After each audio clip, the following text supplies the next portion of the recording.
You know, David, I think the political event of the week was the president's speech in Chicago. Long, detailed, quite interesting look at the economic differences between the president and Mitt Romney. I have said that this is the defining issue of our time, and I mean it.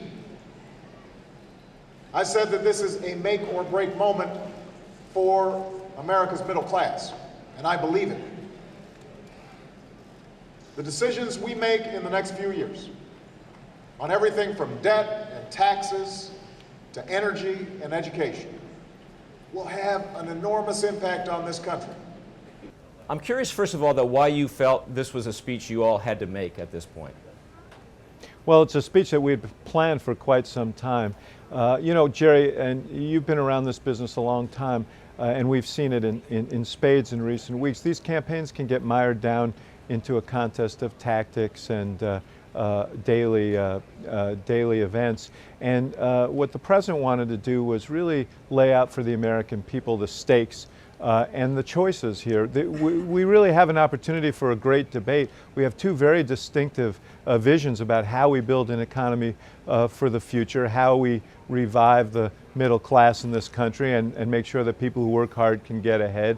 You know, Governor Romney's view is basically we should go back to doing what we were doing in the last decade, large tax cuts, particularly skewed to people at the top end, fewer rules for Wall Street and other actors in the economy, but particularly Wall Street. And he thinks that will produce better results than they did the last time when our economy crashed, deficits exploded. We're still digging out from that. The president has a different view. We should move forward in a balanced way, dealing with our debt, but also investing in those things that we need to grow. Education, innovation, energy, infrastructure, the building blocks of a healthy economy and a strong middle class. And I think this is a great debate, and it's one that the American people deserve.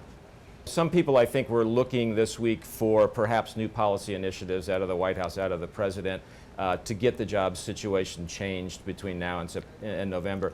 You didn't have that in the speech this week. Are those things coming, or are we pretty much where we can be in policy terms? Well, let's be clear. The president's proposed a series of steps that would get people working right now. I heard a Republican operative say today, well, we're kind of rooting for a bad economy for the next 4 months because that'll help Governor Romney get elected, and perhaps that's the philosophy that governs Congress right now. The only time they seem to be sitting on their hands unless there's some bad economic news, and then they take their hands out so they can high-five each other. What we really need is action. David, let me ask you one final question about campaign mechanics, if I could. There's a super PAC advantage that the Republicans seem to be developing in this campaign. There's always been an assumption you would have an overall fundraising advantage. What do you think the money picture is going to look like, and what can you do to offset a super PAC, a move on the Republican side that seems to outstrip what Democrats can do in that area? Well, let me be very clear, Jerry. I think without question, the president will be the first president in our lifetime who's going to be outspent in an election. Once the floodgates were opened by the Citizens United ruling, and these super PACs and faux super PACs can raise unlimited amounts of money, 75% of which is undisclosed, you know, you change the dynamic. We expect about $1 billion to be raised and spent by these super PACs. Just today, Sheldon Adelson, a billionaire casino owner out of Nevada, said he may give as much as $100 million to the super PACs to try and defeat the president. But you're going to have Go ahead. Oh, I'm sorry.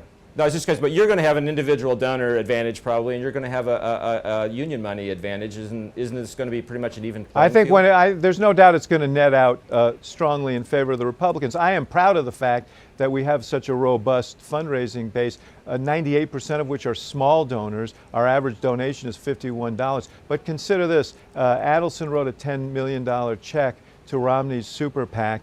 It would take 181,000 of our average donations just to match that one contribution. So, you know, it's a matter of concern for us. I think we can overcome it, but it's a real factor in this campaign, and I don't think anybody knows yet what the impact of it will be.